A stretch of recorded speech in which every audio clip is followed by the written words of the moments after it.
HD ስፖርትስ በሁሴን አብዱልቀኒና በዳዊት ንጉሴ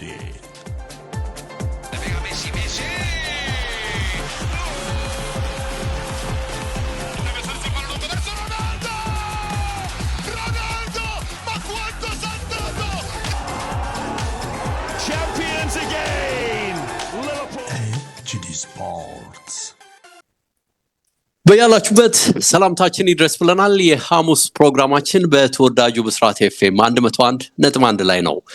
ዩቲዩብ ላይ እንገኛለን። ኤችዲ ስፖርቶች ነን። እንግዲህ ኤችዲ ስፖርት ሐሙስ ከሰዓት 30 ያህል ደቂቃ ከእናንተ ጋር ቆይታ የሚያደርግበት ፕሮግራም ነው። የቻምፒየንስ ሊግ እንግዲህ የሩብ ፍጻሜው የመጨረሻ ኃላፊዎች ታውቋል። ከባድ ጌሞች እንግዲህ ከፊት ለፊት እንደሚጠብቁም ታውቋል። ትናንት እንግዲህ ድራማዊው የአትሌቲኮ ማድሪድ እና የሪያል ማድሪድ ጨዋታ በመለያ ዓመት ልክ እንደ ሊቨርፑሉ ጨዋታ ሁሉ ተጠናቋል። ሪያል ማድሪድ እንግዲህ አልፏል። አሁንም ከአርሰናል የሚያደርጉት ቀጣይ ጨዋታ ትልቅ ግምት የሚያገኝ ነው። ሌላው የእንግሊዙ አስቶን ቪላ ደግሞ ከፓሪስ ሴን ጀርሜን ይገናኛል። ባየርንና ኢንተርን የሚያገናኘው ጨዋታ እንዲሁ ባርሴሎናና ዶርትሙንድን የሚያገናኘው ጨዋታም እንዲሁ በሩብ ፍጻሜ የሚጠበቁ ናቸው። እነዚህ ጨዋታዎች ላይ በተወሰነ መልኩ የትናንቱን ጨዋታ በተለይ ድራማ የሆነውን የማድሪዱን ጨዋታ በተወሰነ መልኩ ነካክተን ሀሳቦችን ሰነዝራለን። ከዛ ውጭ እንግዲህ ዩናይትድ የአመቱን ቁልፍ ጨዋታ ያደርጋል ዛሬ ወደ ሶሲዳድ አቅንቶ ወደ ባስክ አንዳቻ ተለያይቶ ነበር። የዛሬውን ጨዋታ ግን የሚጠበቅበት ማሸነፍና ማሸነፍ ወደ ቀጣዩ ሩብ ፍጻሜ መግባት ብቻ ነው። በዚህም ጨዋታ ዙሪያ የተወሰነ ነገር እንሰነዝራለን። እንደ ሁልጊዜው አብራችሁ እንድትሆኑ በማክበር ጠይቃለሁኝ። በአካል ዳንኤልንም እንዲሁ ጋብዛለሁ። በአካል እንዴት ነህ ብያለሁ። አለን ዴቭ፣ እንዴት አለ? አድማጭ ተመልካቾቻችን እንዴት ናችሁ ብያለሁ። የትናንቱ ጨዋታ እንግዲህ በተለይ ትልቁ ጨዋታ ከጨዋታዎች ሁሉ በላይ የነበረው የዚህ የማድሪዱ ደርቢ ጨዋታ ነበር። በእርግጥ የሌሎቹ ጨዋታዎች ጉዳይ ያከተመ የሚመስል ነገር አለው ባንልም እንኳን ግን እነዚህ ጨዋታ ግምት የሚኖረው አልነበረም። የአርሰናል ኦልሬዲ የተበላ ነበር ታውቋል። ቪላ ከሜዳ ውጭ ኦልሬዲ 3 ማግባቱ ባለፈውም ይሄ ጨዋታ እንዳበቃለት ግምት ልትወስድ ትችላለህ። የሊልና ዶርትሙንድ ጨዋታ ቀደም ብሎ የመጣ ጨዋታ ነው። እንግዲህ እሱ ያልታወቀ ነበር። በእርግጥ ግን የትኛውም ጨዋታ እንደ ማድሪድ አትሌቲኮ ማድሪድ ትኩረት ነበረው ማለት አይቻልም። በስተመጨረሻም ደግሞ ይሄው ትኩረቱ እንዴት በመለያ ዓመት ድራማዊ ሊሆን እንደቻለ አይተናልና የተሳቱ ነገሮች ቢኖሩም ትንሽ ውዝግብ መልክ የነበረው የዚህ አልቫሬስ የመለያ ዓመቱ ላይ 2 ነክቶታል በሚል የተሻረው ኳስ ነበር። እንግዲህ ዲያጎ ሲሞኔንም ከጨዋታው በኋላ ጠይቀውት ነበር፣ ሀሳቦች ሲሰነዝር ሰምተናል። ፉቴጁን አይተ ይሆን አላውቅም። እንግዲህ አንዳንድ ነገሮች ለማየት ሞከርኩኝ፣ ማግኘት አልቻልኩም ግልጽ ይሄንን የሚያንጸባርቅ ዴቭ። ምንም እንግዲህ ተጫዋቹ ምን አለ ከጨዋታው በኋላ ምንም ይሄ ደብል ተች ወይም 2 ኳሱን አልነካውትም የሚል ነገርን ሲያነሳ ነበረና ሲሞኔም እንደዚሁ ከጨዋታው መጠናቀቅ በኋላ ይሄ ነገር ነው ሲያስተጋባ የነበረው። ሲያያችሁ ካላችሁ እጃችሁን አውጡ ምናምን አለና ማንም አላወጣ ማንም የለም ማለት ነው የሚል ነገር ሲያነሳ ነበረ። እጅግ አወዛጋቢ የነበረ ኳስ ነው ዴቭ። ያው ማድሪድ ካለ እድል አለ፣ ማድሪድ ካለ ቻምፒየንስ ሊግ ዋንጫ አለ። በቃ ይሄ ከፈጣሪ የተጻፈ ነው ይመስለው ዴቭ። እንደው በጣም አጋነንከው ካላልከኝ ማድሪድ ቻምፒየንስ ሊግ አይወድቅም። በቃ በጣም የሚገርም ቡድን ነው፣ በጣም ሬዚሊየንት ነው።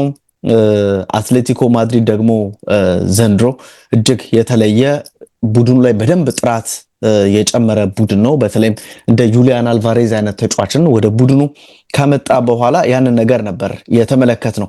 ዩሊያን አልቫሬዝ ኮነር ጋላጋር በአትሌቲኮ ማድሪድ 75 እና 55 ባለፈው ክረምት ድምር ማለት ነው 75 ሲደመር 55 ያወጣባቸው ተጫዋቾች ቡድኑ የሚፈልገው ደረጃ ላይ ለማድረስ እጅጉን በቃ ከደጃፍ ቆመው ነበር አይደል?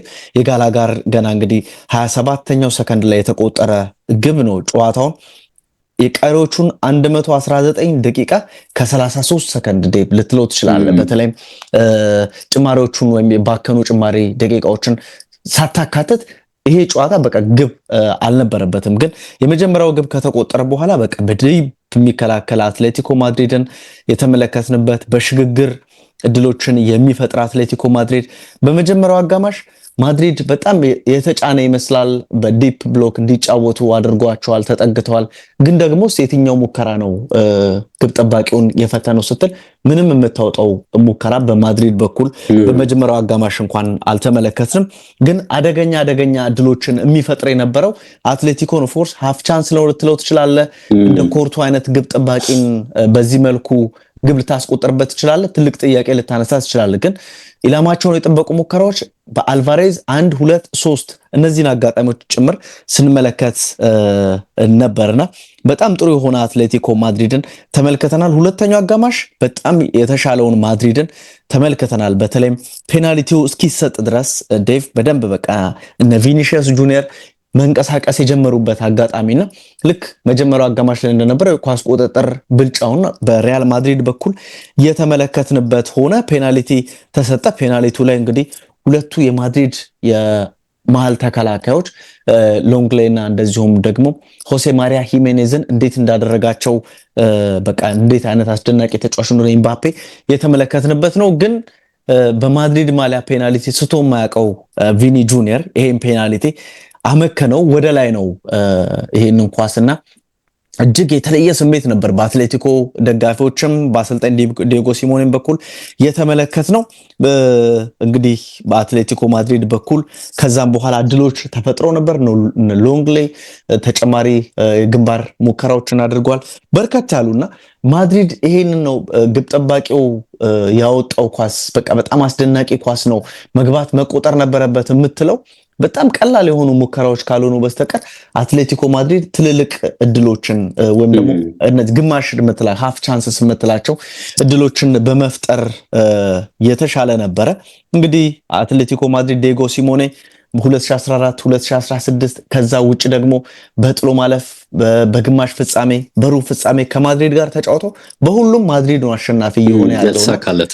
በጣም እውነት ለመናገር እድለኛ አይደለም ዲየጎ ሲሞኔ በብዙዎቹ ጨዋታዎች በልጦ ጭምር ነው። ይሄኛውን ጨዋታ በደርሶ መልስ በተመለከተው በቃ ጥሩ እድሎችን ሲፈጥር የነበረው ኦፍ ኮርስ በመጀመሪያው ጨዋታ ማድሪድ ተጨማሪ ግቦችን ማስቆጠር የሚችልበት እድል ነበረ በሳንቲያጎ ቤርናቢው በነበረው ጨዋታ።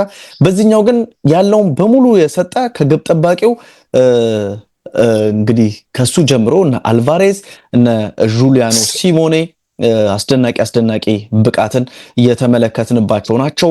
ምናልባት ግሬዝማን ላይ ነው የተወሰነ ጥያቄ። እሱም ከኳስ ውጪ በጣም ጥሩ ነበረ ዴቭ እየተመለሰ ኤምባፔን ኳስ ያስጠል ተመልክተናል። ነገር ግን ደግሞ መጨረሻ ከሱ የሚጠበቀው ይሄ ግብ ላይ ያለውን ጥሩ የሆነውን ግሬዝማንን አልተመለከትንም እንጂ ሌሎቹ ሲሞኔ በጣም አስደናቂ ነው። ግብ ጠባቂው ብዙ ሾት ስቶፐር ነው ሲባል ነበር፣ ግን ከአንድም ሁለት በሱ አማካኝነት የግብ ዕድሎች ተፈጥረው ነበረ። ዴቭ እንደው ያላነሳው 90ኛው ደቂቃ ላይ አንሄል ኮሪያው እኔ ለአትሌቲኮ ማድሪድ ከዚህ የተለየ ነገር ሲያደርግ ብዙ አይቻ አላቅምና ሁሌ ግን አትሌቲኮ ማድሪድ ቤት አለ። ያኔ ፔናልቲን ሲያሰጥ ከማድሪድ ጋር በነበረው ጨዋታ ይሄ ንዝላል የሆነ ራስ ወዳድ የመሆን አይነት ነገርን 90ኛው ደቂቃ ላይ በጣም በጥሩ መልኩ ኳሱን ተቆጣጥሮ ግን ለአልቫሬዝ ማቀበል የነበረበትን ኳስ በግራ እግሩ መጥቶ ወደ ላይ የወጣበት በቃ አትሌቲኮ ማድሪድ ገና 30 ደቂቃ ሳይጨመርም ጨዋታውን መግደል የሚችልበትን እድል ያሳጣቸው ይመስላል። እንግዲህ በመለያ ምቱ ያው ቅድም ያነሳው የአልቫሬዝን ደብል ተች አድርጓል በሚል ኳሱ ተሻረ። ከዛ በኋላ ቫስኩዌዝም ስቶ ነበር በማድሪድ በኩል፣ ግን ድጋሜ የቀድሞ የማድሪድ ተጫዋች ማርኮስ ዮሬንቴ ምንም መረጋጋት ያልነበረው የመለያ ምት መጥቶ እሱም አግዳሚ መልሶ ከዛ በኋላ የሩዲገርም ኳስ በጣም ድራማ ነበረ። በረኛው በጣም የሆነ እንትን ያለ ይመስላል ሊሸወድ ብሎ ግን ኳሱን አገኘውና ብዙ ኃይሉን መቋቋም የቻለ አይመስልምና እጁን ቀንጥሶት ነው የገባው ማለት ይቻላል። ዴቭ እንግዲህ ማድሪድ ወደ ቀጣዩ ዙር አልፏል። ሁሌ የተጻፈ የሚመስል የአትሌቲኮ የሪያል ማድሪድ ሁኔታ ይመስላል። እድለኛ ነው የሚለው ቃል ምናልባት ከዚህ ውስጥ ሊገልጸው ይችል ይመስለኛል። ብዙ የሚደግፉት ነገሮች አሉ እድለኛነቱን። ማድሪድ አትሌቲኮች ያባከኗቸው እድሎች አንተ የጠቀስካቸው ጠንካራ የሚሆኑ እንደው ሃፍ ቻንስም ልትላቸው የምትችላቸው ሊጠቀሱ ይችላሉ። ሁልጊዜም ድንቆቹ ተጫዋቾች በተለይም የፊት ለፊት አስፈሪ ተጫዋቾች የሚፈጥሩት ተጽዕኖ ማድሪድ ሁልጊዜም አለ። እንግዲህ ጭማሪ ሰዓትም በለው በባከነ ሰዓትም በለው ጨዋታ እየገፋ በሄደ ሰዓትም በለው የሚመጣ ነገር ነበር። ግን ይሄንንም ማምከን ችለዋል ትናንትና አትሌቲኮ ማድሪዶች። ይሄ ተጽዕኖ ትልቁ ነበር ማለት አትችልም። በእርግጥ ፔናልቲ በማስገኘት ረገድ ነበረ። ግን ያው ፔናልቲ በትልቁ አጥቂ በሚጠበቀው አጥቂ ቪኒሲየስ አማካኝነት መባከኑን ስታይና በስተመጨረሻ በመለያ ምት ማሸነፋቸውን ስታይ አሁንም ይሄ በእርግጥ እድለኛ ነው የሚያደርጋቸውና ማድሪድ እንዳልከው ነው። ይሄ ፔዲግሪው ይሉታል አይደል ፈረንጆቹ የሚያነሱት ትልቁ ነጥብ እዚህ ውድድር ላይ አለው ትልቅ ነገር። እንግዲህ 15 ጊዜ ይሄን ዋንጫ ማንሳት ቀላል ነው ብለህ ልትናገር የምትችለው አይደለም። ያም ሆኖ ያለፉት 2-3 ዓመታትም ደከመ ብለኸው ወይም ደግሞ በቃ አቅሙ ዝቅ ያለ ነው ብለኸው እንዴት አሸነፉ ቡድኖችን ጥሎ እንደሚወጣ ስታይ ለዚህ ቡድን የምትሰጠው ግምት ቀላል ሊሆን ይችላል የሚል እምነት የለኝምና በእርግጥ ግን በትናንቱ ጨዋታ አትሌቲኮች ይሄን ጨዋታ ለመጨረሳቸው ሜዳቸው ላይ ራሳቸው ነው ሊያስቆጭ የሚችሉ የሚል እምነት አለኝ። እሱ እንደተጠበቀው ነው። ግን ፔናልቲውን በተመለከተ I think በዚህ ትልቅ ውድድር ላይ ዓለም በተለይ ሚሊዮኖች በሚከታተሉት ውድድር ላይ ዳኞች እርስ በርስ ተነጋግረው ያልተነካ በሁለት ንክኪ ያልተነካ ኳስ ያቆማሉ የሚል እምነት የለኝም። ለአንዳንዶች ሪሊ ኮንትሮቨርሲ ነው የውዝግብ መንስኤ ነው ይሉታልና መንስኤው ባልታወቀ ሁኔታ ይሄ ነገር ተሰጥቷል የሚል በግሌ እምነት የለኝም። አውሮፓ ላይ በተለይ እንዲህ አይነት የዳኝነት ግድፈት ይኖራል የሚል እምነት አልይዝም በግሌ። ከሱ ውጪ ኤዘር የሚሆነው መጀመሪያ ምንድነው ኳሱ ግራ እግሩ ሊቆም ሲል ትንሽ እየነክቶት ቀኝ እግሩ ደግፎት መቶታል። አሊያም ደግሞ ሲወድቅ በቀኝ እግሩ የመታውን ኳስ ግራ እግሩ ሲንሸራተት ደግሞ ደግፎታል። እንግዲህ ከሁለቱ አንዱ እግሩ በድጋሚ ነክሶታል የሚል ነው እንግዲህ ሊሆን የሚችለው እንጂ እንዲህ አይነት ስህተት በአውሮፓ ትልቁ መድረክ ሊያውም ደግሞ ሪያል ማድሪድን ለማሳለፍ በሚል ዳኞች ምንድነው መመሳጠር ተሰርቷል በሚለው ጉዳይ ላይ እኔ በግሌ ፈጽሞ መቀበለው ሐሳብ አይደለምና በእርግጠኝነት የሆነ ነገር እንደሚኖር ያለ ምክንያትም ደግሞ ይሄ እንደማይሰጥ ሊያውም ደግሞ ከቪአር ክፍል እንዲህ አይነት መረጃ መምጣቱን ስታይ ምንድነው ብለህ ጥያቄ እንድታነሳ የሚጋብዝ አይመስለኝም። እኔ በግሌ ለምን አለ ምክንያት ይሄ ነገር ጥያቄ ሊሆንም አይችልም። ከሆነም እንደውም የግብ ጠባቂው ኮትዋኮ ሁለቴ ሲነካው እኔም በግሌ ነው ተሳድርጊያለሁ የሚል አስተያየትን የሰጠውና እዛው ግብ ጠባቂ እንግዲህ ቦታ ላይ ሆኖ ከመመታቱ በፊት ስለዚህ እኔ በዚህ ጉዳይ ላይ ያው ለጉዳዩ የሚሰጠው ትኩረት እንደው ለወሬ መነሻ መንስኤ ይሆን ካልሆነ በቀር ልዩነት አለው ብዬ ለመናገር ይከብደኛል። ግን ቢቆጩ ቢበሳጩ ሜዳ ላይ ከፈጠሩት እድል አንፃር ማሳካት ከነበረባቸው ስኬት አንፃር የእውነት ነው ተገቢ ነው ብዬ ነው ማምነው። በደርሶ መልሱ ሪያል ማድሪድ ጥሩ ነበረ ለማለት በጥቅሉ ይከብዳል። ዘንድሮ ብቻ ሳይሆን በአጠቃላይ አሁን ጠይቀውት ነበር እንግዲህ ዲያጎ ሲሞኔንም ከጨዋታው በኋላና የመጨረሻ የደከመውን ሪያል ማድሪድ በታሪክን የገጠምከው ወይ ብለው ጠይቀውት በፌዝ ነው የመለሰላቸው። ምን እያላችሁ ነው? ይሄ እኮ ትልቁ ማድሪድ ነው፣ 15 ጊዜ ዋንጫን ያሳካ ማድሪድ ነው፣ ማድሪድ ኦልዌይስ ማድሪድ ነው፣ ትልቅ ነው የሚል ሐሳብ ነው የሰጣቸውና ይሄም ነገር እንግዲህ በቀጣዩ ከአርሰናል በሚኖር ጉዳይ ላይ የሚገለጥ ይመስለኛል በአካልና በዝርዝር ስናይ እንግዲህ አርሰናል ከማድሪድ ይገናኛልና ይሄ ጨዋታ ደግሞ ሁልጊዜም የመገናኛ ብዙሃን ትኩረት እንደሚሆን በተለይ ሀገራችን ላይ ደግሞ ትኩረቱ ከፍ ሊል እንደሚችል የአፍሪካ ላይ በጥቅሉ ማለት ይቻላል በርካታ የአርሰናል ደጋፊዎች ባሉበት አካባቢ ትኩረቱ ከፍ እንደሚል ግምት ትወስዳለህ። አርሰናል የመጀመሪያውን ጨዋታ ኤምሬትስ ነው የሚያደርገው፣ መልሱን ነው እዛ የሚሄደውና አርቴታም ሆም ማች ላይ የምናደርገው ነገር ቁልፉ ነው የሚል አስተያየትን ሰጥቷል። ስናነሳ ነበር እኔና ሁሴንም ስናነሳ ነበር በተወሰነ መልኩ በርካቶችም ሲያነሱ ነበር የትኛው ነው የሚቀለው ሩብ ፍጻሜ ላይ ለአርሰናል በሚል አትሌቲኮ ነው ወይስ ሪያል ማድሪድ ነው በሚል የሚያነሱት ነገር ነበርና እኔም ሁሴንም በሐሳብ ደረጃ ስንስማማ አርሰናል የሆነ ነገር ለመሞከር ከፈለገና እንደው ስኬታማ ለመሆን ከሞከረ ከአትሌቲኮ ይልቅ ሪያል ማድሪድ ይቀለዋል በሚለው ጉዳይ ላይ ተስማምተናል። አላቅም ያንተን ግምት እንዴት ነው የምታየውና እንዴት ነው ይሄንን ሩብ ፍጻሜ ጨዋታስ የምናየው? አጭር ሐሳብ እንስጥበት። ዴቭ ሪያል ማድሪድ ብዙ ችግር ያለበት ቡድን ነው። በተለይም አማካኝ ክፍሉ የሚለውን ነገር በተደጋጋሚ ስናነሳ ነበርና ለአርሰናል የሚመች አይነት ተጋጣሚ የሚሆነው ሪያል ማድሪድ ይመስለኛል። አሁን አትሌቲኮ ማድሪድ ከኋላ ጠቅጠቅ ማለት ነገር በጣም የመታተር ስፔሶችን ዘግተው ምንም በቃ መጨረሻ ላይ አይተዋል እንቅስቃሴው ላይ ማድሪድም አትሌቲኮም በቃ በጣም አማተሪሽ የሆኑ የፓስ ስህተቶችን ሲያረጉ ነበርና ይሄ በጣም ከመሮጥ ከመዛል በኋላ ትኩረት ማጣት ይመጣል። ትኩረትን ታጣለህ።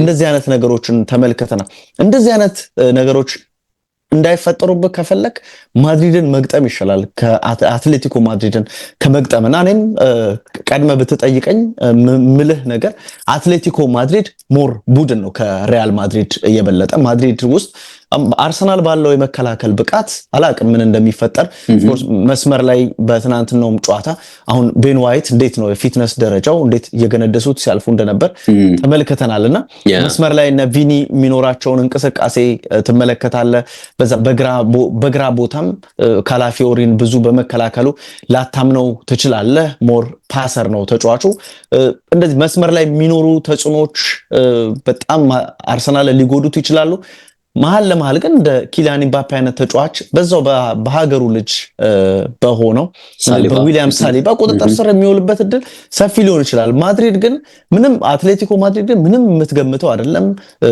ተከላካይ ወይም የተከላካይ አማካኝ እስኪመስል ድረስ ዩሊያን አልቫሬዝ ወደ ኋላ ተመልሶ በጣም የሚታተር ራሱ ዲየጎ ሲሞኔን የሚመስል ቡድን ነው አትሌቲኮ ማድሪድ ላይ እየተመለከተን ያለ ነውና እኔም በጣም ፈታኝ ጨዋታ የሚሆነው ለአርሰናል ከሪያል ማድሪድ ይበልጥ ከአትሌቲኮ ማድሪድ ጋር ቢገናኝ ነበርና አሁን ጥሩ ነገር ያለ ይመስላል ከጉዳት ላሉ ተጫዋቾች ደግሞ ለአርሰናል የሚመለሱ ከሆነ ምናልባት ያልተጠበቀው ነገር ሲሆን ልንመለከት እንችላለን ያ ማለት ደግሞ ማድሪድ በአርሰናል ሊሰናበትም የሚችልበት እድል ሊኖር ይችላል እንዳነሳ ነው ፊት መስመር ላይ የሚኖረው ተጽዕኖም ደግሞ ጎልቶ ሪያል ማድሪድ አርሰናልን ሊያፈራርሰው ይችላል መመልከት ያለብን ጨዋታ ይመስለኛል ይሄንን ነው ማለት ነው ያ እንዳልከው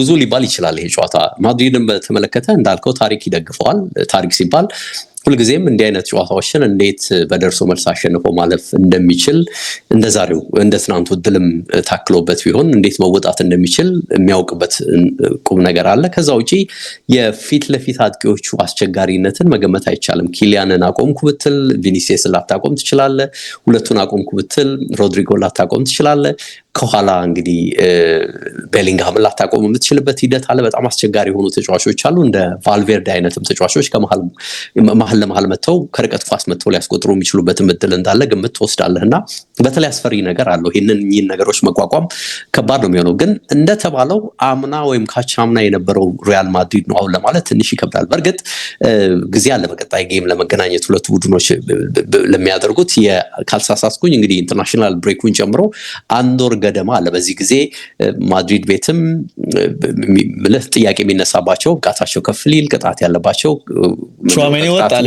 ቹዋሜኒ ወጣ ወደ ቅጣት ነው የሚሄደው እሱ እንዲሁ ጉዳት ላይ ያሉ ከጉዳት ሊመለሱ የሚችሉበትን ሂደት ልታይ ትችላለህ የብቃት ነገር ከፍ ሊል የሚችልበትንም ሂደት ያለ እንግዲህ እንደ ጨዋታው ክብደትም ነገሮች የሚቀየሩበት ሁኔታ አለ እኚህ ነገሮች ከሪያል ማድሪድ አንፃር ይነሳሉ እንደተቀስከው ግን አርሰናል ቤት የተከላካይ መስመሩ ጥንካሬ ፕላስ ኦፕን ጌም ሲሆን እንግዲህ ከአትሌቲኮ በተቃራኒው ሊሆን የሚችለው ነገር ምንድነው ሪያል ማድሪድ አዎ ምንድነው እንደ ተጋጣሚው ባህሪ ራሱን ሊቀያየር የሚችልበት ባህሪ እንደሚኖረው ግምት ስትወስድ እንደ አትሌቲኮ አንድ ጎል አስቆጥሮ ወይም ደግሞ 0-0 ወጥቶ ሜዳው ላይ ወስዶ ደግሞ አንድ አግብቶ እንዳታገባበት ዘግቶ የሚጫወት አይነት ባህሪ ይኖረዋል ብለህ መገመት ይከብዳልና ይሄን ለማድረግም ደግሞ የሚያስችልም የአትሌቲኮ አይነት ሱፐር የሆነ የሚድፊልድ ወይም ደግሞ የተከላካይ መስመር ባህሪዎች አሉት ብሎ ለመናገር ይከብዳልና እኚህ ነገሮች ስታይ አርሰናል ይሄን ሊጠቀምበት ይችላል ራሱ ሊገልጽ የሚችልበት እድል ካለ መጠቀም የሚችልበት ሁኔታ አለ በርግጥ ይሄ ሁሉ ባለበት ሁኔታ አርሰናል በራሱም እንግዲህ ያጥቂ ሁነኛ የጨራሽ ኳሊቲ ያለው ተጫዋች ማጣቱ የሚጠቀስ ነው የሚሆነው ግን እንደ ሳካ አይነት ተጫዋቾች ደርሰው ፊት ሆነው እንደገና ደግሞ ወደ ጨዋታ የሚመለሱለት ከሆነ እሱም የሚያግዘው ነጥብ እንዳለት ያለ ለሁሉም ግን ይሄን ጨዋታ እንግዲህ ዘንድሮ ማድሪድ እየመጣበት ካለው ሁኔታ አንፃር አርሰናልም በራሱ ካሉት ከሚነሱበት ችግሮች አንፃር በእርግጠኝነት ይሄ ነው ብለህ ለመናገር ቢከብድም ሙሉ ለሙሉ ግን አርሰናልን ከሩብ ፍጻሜ ውድድር ውጪ ኮዲው ለማውጣት ወይም ማበቃለት ለማለት የሚከብድ ይመስለኛል እኔም በግሌ አዎ ሪያል ማድሪድ ነው አዎ ትልቁ ክለብ ነው አዎ በየጨዋታዎች ወይም ደግሞ አስፈላጊ በሆነ ሰዓት ላይ ምን ማድረግ እንደሚችል ማድሪድ ያውቃል ግን አርሰናል እኔ ሙሉ ለሙሉ ራይት ኦፍ አላደርገውም በንጽጽርም ከአትሌቲኮ ይልቅ ማድሪድን መግጠሙ ለአርሰናል እድሉ ለመሞከር የተሻለ ነገር ለመፍጠርም ያግዘዋል የሚል እምነት አለኝ በዚህ ረገድ ሌሎቹ ላይስ ምን ማለት እንችላለን ባጭሩ ሌሎቹ ፍጻሜዎች ላይ እንግዲህ የሌሎቹ ጨዋታዎችንም እየተመለከትን ነበር ዴቭ በደንብ በቃ መጣጣል ያለው ይመስላል በጣም ጠንካራ ጨዋታ በኢንተር ሚላን እና እንደዚሁም በባየር ሙኒክ መካከል የምንመለከት ይመስለኛል ዴቭ ሌላ እንግዲህ ትልቅ ቡድን የሚወጣበት እድል ሊኖር ይችላል የአርሰናልና የሪያል ማድሪድን አነሳን ፒኤስጂ አስቶን ቪላ እንግዲህ ከ1983 በኋላ ነው አይደል ቪላ እንግዲህ እዚህ መድረክ ላይ ሲመጣ። ቪላ እንግዲህ በጣም ረጅም ዓመት ተቆጥሯልና ወደዚህ ውድድር መጥቷል። የሆነ ሰርፕራይዝ ይኖራል አይመስለኝም ዴቭ። ፔጂ ሊቨርፑል ላይ ካየነው አንፃር በጣም ጠንካራ ቡድን ነው ፔጂ፣ ትክክለኛ ቡድን ነው። አስቶን ቪላ ትክክለኛ ፈተና እያለፈ ነው የመጣው። ምድብ ላይ ባየርንን ያሸነፈበትን አንዳንድ ቀላል አይደለም ክለብ ብሩዥንም ገጥሞ ማሸነፉ ቀላል የምትለው አይደለም፣ ግን ትክክለኛ ፈተና የገጠመው አይመስለኝም አስቶን ቪላና አሁን ከፒኤስጂ ጋር የሚኖረው ጨዋታ ትልቁ ፈተና ይመስላልና ብዙ ጉዞ ከዚህ የሚያልፍ አይመስልም። ስለዚህ ሪያል ማድሪድ ወይ አርሰናል ከፒኤስጂ የሚያደርጉት ጨዋታ ይጠበቃል። በዛ በኩል ደግሞ ባርሰሎና እድለኛ ነው ልትል ትችላለህ፣ ከዶርትሙንድ ጋር ተገናኝቷል። ስለዚህ ባርሰሎና ከኢንተር ሚላን ወይንም ከባየርን አሸናፊ ጋር ይመጣልና ሁለት እንግዲህ በመልሶ ማጥቃት በደንብ በቃ እንደ ባርሰሎና አይነት ቡድንን ከጥቅም ውጭ ሊያደርጉ የሚችሉ ቡድኖች ናቸው ባየርንም ኢንተርም እና የትኛውን ጨዋታ የሚለውን በጣም ያጓጓልና ግማሽ ፍጻሜው ግን እጅግ የሚጠበቁ ትልልቅ ጨዋታዎችን የምናይበት በደንብ በቃ ተፈትነው እዚህ የመጡ ቡድኖችን የምንመለከትበት ይመስለኛል ዴቭ። እና ይህን ነው ከቻምፒየንስ ሊግ የቀጣይ የምዕራፍ ጨዋታዎች ጋር ማነሳት የሚቻለው። እንደው በፕራግማቲክ ያልሆነ የምትለው እዚህ ውስጥ ወይም ደግሞ አስቸጋሪ ባህሪ ከተላበሱት የቀረው ኢንተር ሚላን ብቻ ነው አይደል? የአፕሮች ምቾት የሚነሳ ቲም ኢንተር ነው ሳየው አሁን በወረቀት። እንግዲህ አንዳንድ ጊዜ በተግባር ምን ሊሆን ይችላል የምናየው ነው። አንዳንድ ጊዜ የማጠበቀው ቲም ኢንተርንም ገጥሞ ሊያፈራርሰው የሚችልበት ሂደት አለ። ግን ኢንተር ራሱም ሲያገባው 2 ነው ወይ ስታገባበትም 1 ነው ወይም ሲያሸንፍ 1-0 ነው። እንደዚህ ነው በቃ ይታወቃል የኢንተር ባህሪና ኦልሞስት ከኢንተር ውጭ አሁን በሙሉ ምቾት ሊሰጡ የሚችሉ ባየርንም በደንብ ከያስከው መጫወት የሚችል ቲም ነው። ዶርትሙንድ፣ ባርሳ የሚታወቅ ነው። አርሰናል፣ ማድሪድ አሁን የጠቀስናቸው ናቸው።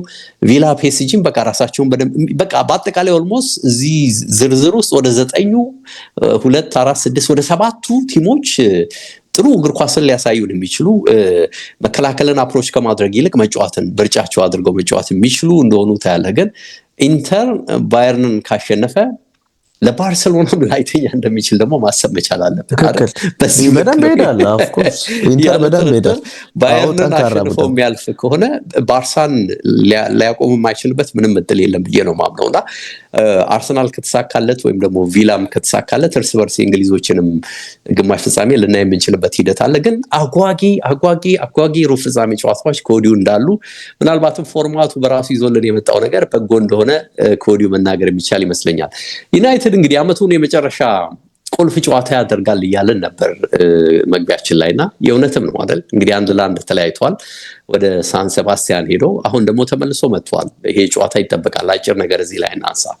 እንግዲህ ዩናይትድ ባለፈው ከአርሰናል ጋር የነበረውን ጨዋታ በአቻ ውጤት አጠናቋል። በጎ ነገር ነው በጨዋታው ሳይሸነፍ መውጣቱን ስትመለከት ይህን ነገር ልታነሳ ትችላለህ ዴቭ። በዩሮፓ ሊግም እንደዚሁ እንግዲህ ወደ ሳን ሴባስቲያን አምርተው ከኢማኑኤል አልጓሲል ቡድን ጋር በአቻ ውጤት ነው ያጠናቀቀው። ሪያል ሶሴዳድ ደግሞ አሁን ያለበት ደረጃ ዴቭ በጣም በላሊጋውም ጥሩ የምትለው የደከመ ነው። ባለፈው ሳምንት ጌሙን አይተዋል እንዴት የፈዘዘ እንደነበረ። በጣም ዩናይትድ እድሎችን ፈጥሮ እንደውም አንዳንድ ሳይጠበቅ ጥሩ የሚሆንባቸው ጨዋታዎች አሉ። እንደዛ አይነት መልክ ነበረው።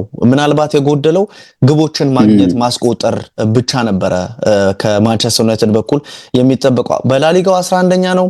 ከቶፕ 4 በ15 ነጥቦች ርቋል እና ደግሞ በጣም ደካማ የምትለውን ብቃት ከኢማኑኤል አልጓሲል ቡድን እየተመለከተ ነው። ካለፉት 4 ጨዋታዎች ከዩናይትድ ጋር ብቻ አቻ የተለያዩበት ነው። በባርሴሎና 4-0 አሸማቃቂ ሽንፈት ነው የደረሰባቸው። ኦፍኮርስ በቀይ ካርድ ተጫዋች ወጥቶባቸዋል። ይህን ነገር ልታነሳ ትችላለህ። በሴቪያም ደግሞ እዛው ሜዳቸው ላይ 1-0 ተሸንፈው ነው ወደዚህኛው ጨዋታ የሚመጡትና ትኩረቶች ሁሉ እንግዲህ እዚህኛው የኦልትራፎርድ ጨዋታ ላይ ይሆናል ተብሎ ይጠበቃል። ማንቸስተር ዩናይትድን በተመለከተ ዴቭ አንድ ቁጥር እያየው ነበረ።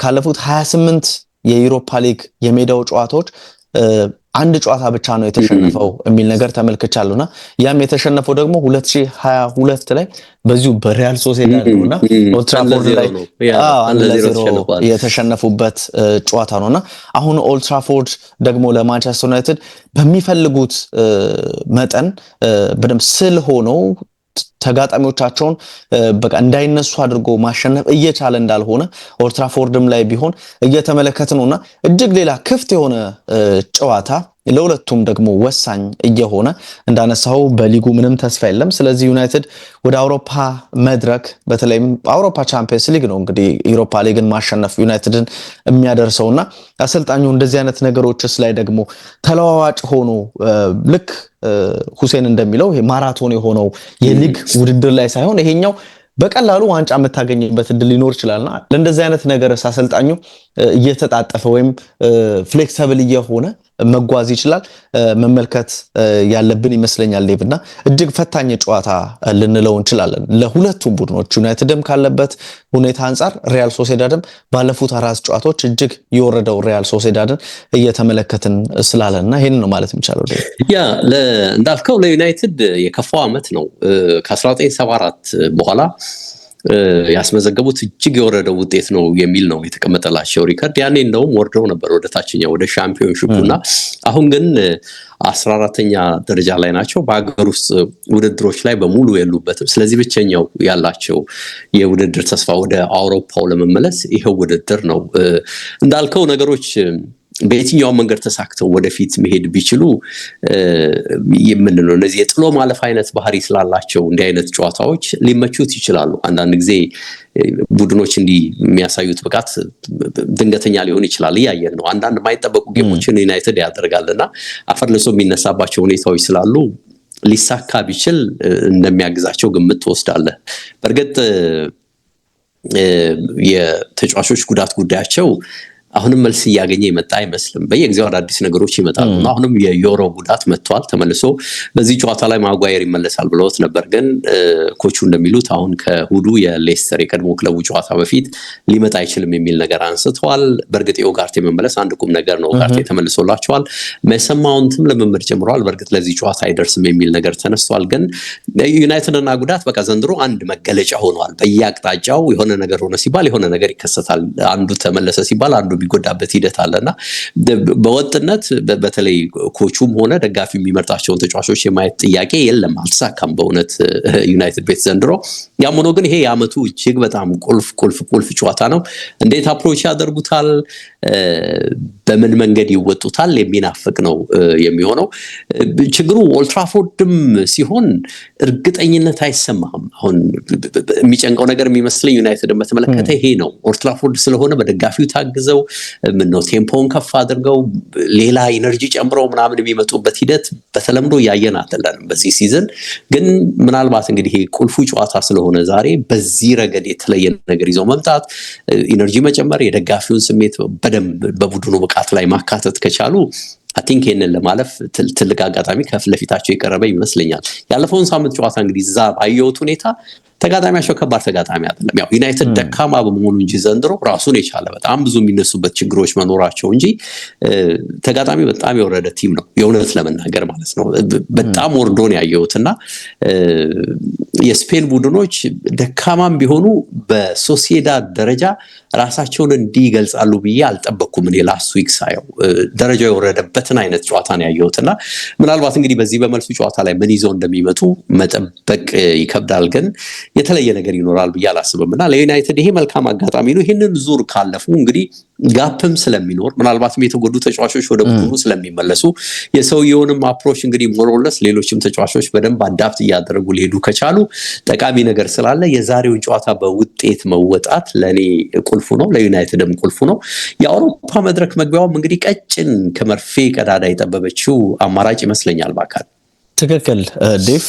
እንግዲህ ወደ አርሰናል ይዘዋወራል ተብሎ የሚጠበቀው ማርቲን ዙቢሜንዲ ከአርሰናሎች በውስጥ አናግረውታል የተባለው ተጫዋችም እሱም ከጉዳት ተመልሷል ተብሏል። ስለዚህ ሌላ ይሄንንም ተጫዋች የምንመለከትበት ነው። ሴቪያ ጨዋታ ላይ እነ ታኬፉሳ ኩቦ እነ ኦያርዛባል አይነት ተጫዋቾችን ተጠባባቂ አድርጎ ነበርና ወደ አሰላለፍ ያመጣሉ። አሰልጣኙ ኢማኑኤል አልጓሲል በደንብ ለዚህኛው ጨዋታ እየተዘጋጁ እንዳለና ይሄ ላሊጋው ከጃቸው ወጥቷል። ስለዚህ ወደ አውሮፓ ውድድር መመለሻ መንገዱ ዩሮፓ ሊግ ነው ብለው ማሰባቸውን የሚያሳይ የተጫዋቾች ቅያሬን በሴቪያ በትልቁ ጨዋታም ላይ ቀይረው መግባታቸውን ተመልክተናል ዴቭ እና እነዚህ ነገሮች ይኖራሉ። እንግዲህ ምን አይነት ውጤት ይኖራል እንመለከታለን ዴቭ። እናም እንግዲህ የ30 ደቂቃ ነው የዛሬ ፕሮግራማችን። ኤችዲ ስፖርት ነበር። ተወዳጁ ብስራት ኤፍኤም 101.1 ላይ ተከታተላችሁን። እንዲሁ ዩቲዩብ ላይም ነበርን። ፕሮግራማችንን ላይክ አድርጉ፣ ሀሳብ አስተያየት ስጡ። እንደ ሁልጊዜውም እንግዲህ ሰብስክራይብ አድርጉ እንላለን። አበቃን። መልካም ጊዜ ብያለሁ። በአካል መልካም ጊዜ አድማጭ ተመልካቾች። ባባይ። ሰላም ዴቭ። መልካም ጊዜ ላንተ።